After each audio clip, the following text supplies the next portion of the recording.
You girls ready to get out? Hey, you hold this and I'll unlock them. Okay.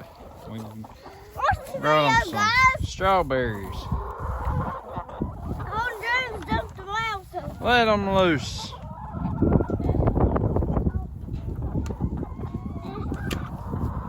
Can you get it? You got it?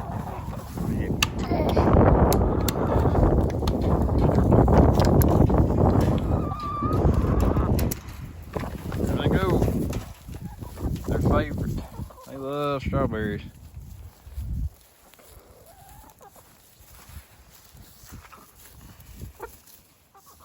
We're growing chickens. They was babies, then we grow them big. Yeah, it doesn't grow them big, hadn't we? Where are you, big fluffy butt? It jumped on my baby.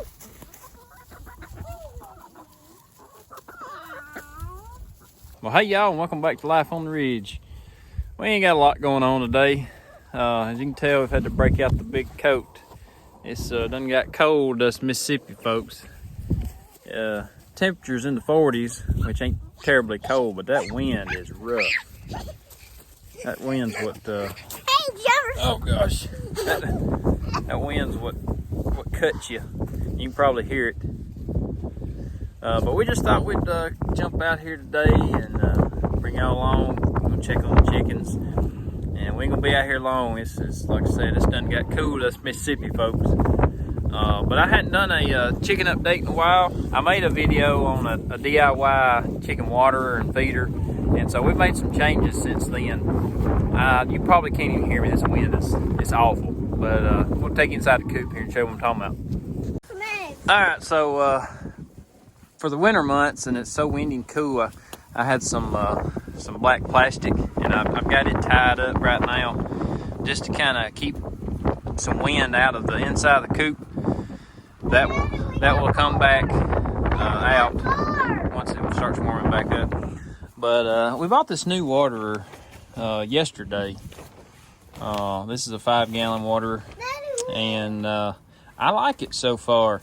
Like I said, we've only used it for one day, but it's got the top that unscrews here, and this 5-gallon bucket snaps into this lower watering trough here, and it operates off a vacuum, same way as the DIY waterer did.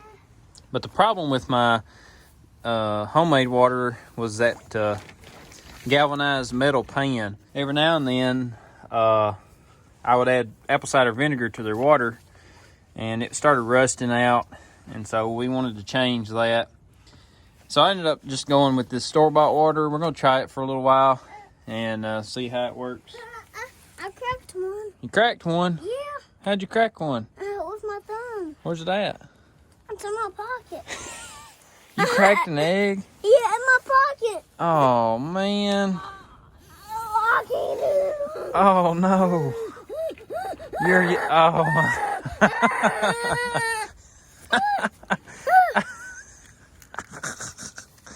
Dude, come on, man. Well, we're one less egg today. Oh, man. That's a bummer. That is a bummer. Let's get the rest of it out. Oh, man.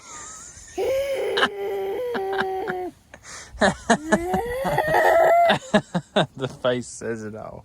Oh, man. Life on the Ridge. Oh, your pocket's full of egg yolk. Oh, we'll have to wash that. What'd you do? Poked the egg. You poked the egg. Well, how many eggs did you get? It's a bunch. 3? I guess it would have been 3. This one didn't get cracked. Oh, me. You never know. You never know. So, I used this little waterer for temporary until we got the new one here. And the feeder's still working good. Still got the same feeder. It works pretty good for them. All right, looking inside the coop here, I put a top on the nesting boxes because they kept wanting to sit up there and poop down in the nesting boxes.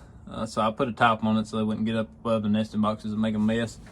Move the roosting bars around, And then I added a little bucket over there with some oyster shell, so they can get that free choice anytime they want. But yeah, everything else is just like it was pretty much. You just really never know what you're gonna get into around here. But pockets full of busted eggs. Let's take you around back and let's see if we got any eggs in the nesting box. Yeah, I got a couple eggs. And the egg don't got poop on it. Nope, them's clean right there. Yeah. So here's what I was talking about. That the old homemade water that I made out of a 5-gallon bucket. It worked great, but you can tell all that rust down in there, and I didn't like that. So I thought about putting a rubber feed pan on the bottom. I said, well, we'll try a store-bought one for a little while. So I ended up buying this one. This is a pretty good little water. I think it's a 3-gallon. And it had a little handle here. And it worked good too, but the problem is I would sit it on the front rack of the 4-wheeler and then forget to put my hand on it, and it would fall. And that when it would fall full of water, which was completely my fault, these little tabs would break. If I can. All right, there's a tab that's not broken. There's a tab that is broken. So that I went through 2 of these, and I said, well, and that was 15 bucks. But the other one I just bought, I think it was 30 or 35, so I think it's gonna last a little better. This one, those little tabs are a little thin, a little cheap. If I wouldn't have dropped it full of water, they probably lasted a while, but that's my fault. So, kind of got over here out of the wind now. We have had a lot of wind. It's definitely winter months, and now we're in February, and it's turned winter, and with the cold temperatures comes a lot of wind. And the other night we had a spell of some pretty high winds, and being up here on this hill, on this ridge, we catch a lot of wind up here. And so unfortunately, and a lot of y'all probably seen this coming, and I thought I had done a good enough job of hopefully doing what I could to prevent this. But unfortunately, our greenhouse got demolished. Yeah, that's beyond repair there. So yeah, we had some pretty high winds the other night, and I got up to go to work the next morning and walked out, looked around the back, and seen this. Was kind of heartbroken, kind of sick about it. I'm not completely surprised because, like I said, when we put this thing together, wasn't made very good, and I thought I had done a good enough job beefing it up enough, as far as tie downs, but apparently I didn't. I think what started the greenhouse to lift was I had a tie down here. There's part of the string, and I think that tie down either came untied, or our little black dog Chloe likes to chew, so she could have possibly chewed the tie down. Here's another one here. That one's still attached, and that could have been what caused it to for that corner to raise up. I think what happens, that corner raised up, the wind caught it, and then brought it all over here. So yeah, I got a mess to clean up, and we're less a greenhouse now, but our plants are growing. That's kale, and not quite sure on everything else. We had it all wrote down on a piece of duct tape on the side of the bucket, and the duct tape faded, or we used a pen, so lesson learned there. Don't use a pen. This is lettuce. just two different type of varieties lettuce. That is not lettuce, that's some weeds. But that other is lettuce. Yeah, all that's growing.